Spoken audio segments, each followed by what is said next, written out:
中国能够迅速崛起，这3个国家功不可没，其中一个让人意外。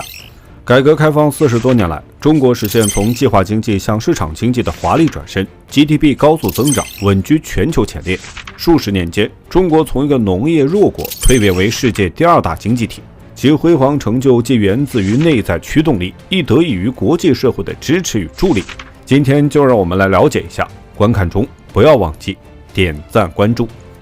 1. 令人意想不到的日本。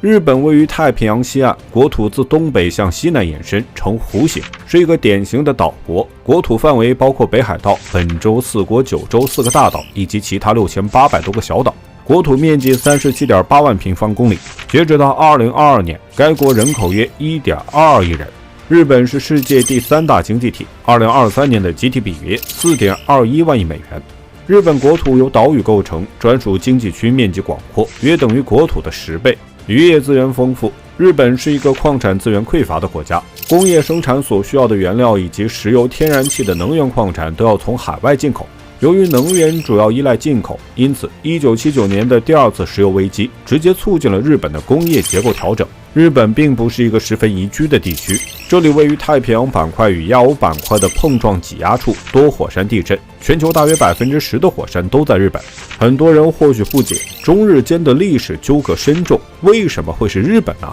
虽然新中国初期中日关系冰封，但是在1978年和平友好条约签订，两国关系缓和，开启正常化新篇章。随着外交壁垒的消融，两国经济合作如春笋般涌动。当时的中国正处于百废待兴，资金与技术的渴求尤为迫切，而日本作为战后迅速崛起的经济巨擎，适时伸出了援手。自上世纪70年代末起，日本政府及企业界向中国倾注了巨额经济援助，总额逾310亿美元，横跨数十年，成为推动中国发展的关键力量。这些资金如同甘霖，滋养了基础设施建设、技术革新与人才培育的土壤。日本不仅慷慨解囊，更以技术为桥，助力中国跨越发展的鸿沟。其实，中国诸多产业尚处蹒跚学步，而日本在制造业、电子科技等领域的先进技术如同灯塔，引领中国前行。日本企业的涌入不仅带来了先进的生产线和管理智慧，更促进了技术转移与融合，为中国企业插上了腾飞的翅膀。在国际舞台上，中国企业的竞争力日益凸显，中日合作的硕果惠及两国，影响深远。2. 第2个国家苏联。虽然中苏关系在1960年代破裂，但苏联在更早时期对新中国的援助发挥过重要作用。俄罗斯这片横跨欧亚的辽阔疆域，东西延绵9000公里，南北横跨4000公里，总面积高达 1709.8 万平方公里，人口稠密达 1.46 亿之众。其水域辽阔，渔业繁荣，年产量稳超2300万吨，矿产资源亦是其瑰宝。煤炭、石油、天然气储量居世界前列，尤其是天然气储量占全球1/5，达48万亿立方米。石油亦不甘示弱，探明储量约占全球 5%， 总量逾252亿吨，成为西方国家能源的重要来源。在社会主义大家庭中，苏联宛如一位领航者，为新生的中国铺设了坚实的援助之路。自中华人民共和国诞生之初，苏联便派遣精英团队跨越国界，携手中国规划未来蓝图，构建工业体系。从钢铁洪流的重工业到细腻入微的轻工业，从能源矿山的挖掘到精密机械的制造，苏联专家遍布每一个角落，倾囊相授，培养了中国技术力量的中流砥柱，为工业化进程注入了不竭动力。物资方面，苏联更是慷慨解囊，面对新中国初建时的物资紧缺，从工业命脉的设备、原材料到关乎民生的粮食、药品，无一不倾囊相助。在那段风雨飘摇的岁月里，苏联的援助如同及时雨，滋润了新中国的每一寸土地，助力其稳步前行。尽管苏联解体后合作方式发生了变化，但苏联对中国崛起的影响仍然深远。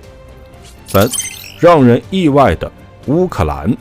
乌克兰这个位于欧洲东部的国家，地处黑海和亚速海的怀抱，其地理位置之重要不言而喻。其辽阔的疆域，东西跨度1316千米，南北长893千米，总面积高达60万3700平方公里，成为欧洲国土面积第2大的国家。乌克兰拥有4150万公顷的农业用地，占国土面积的70%，黑土面积更是高达2489.86万公顷，占世界黑土总量的27%。在这片肥沃的土地上，乌克兰的农业生产蓬勃发展，主要农作物包括谷类粮食、油料作物、糖类作物和土豆等，为国家的经济发展提供了强有力的支撑。提及乌克兰，多数人或许不解其与中国之缘何起，追溯至苏联解体之洪流。1991年，苏联解体为15国，乌克兰便是其中之一。作为前苏联的重要成员，乌克兰继承了庞大的军工遗产，军工企业遍布，总数高达3600余家，涵盖航母、飞机等尖端制造。当时，中国军事技术因历史原因与西方存在鸿沟，为强化国防，中国将目光投向了乌克兰。而乌克兰在经济困境之下，也渴望将军事技术变现，双方需求互补，中乌军事技术合作应运而生，贸易往来日益频繁。尤为瞩目的是，中国自乌克兰引进了一艘航母，尽管运输之路波折重重，却终抵大连港，为中国海防增添重器，国家安全和海洋权益得以更强保障。乌克兰还慷慨分享了航空发动机、坦克装甲等先进技术。这些宝贵资源不仅促进了中国军工技术的飞跃，更为国产先进武器装备的研发奠定了坚实基础。最后，如果自己不努力，别人怎么帮都没用。中国人民勤劳智慧，敢于创新改革，是国家腾飞的关键所在。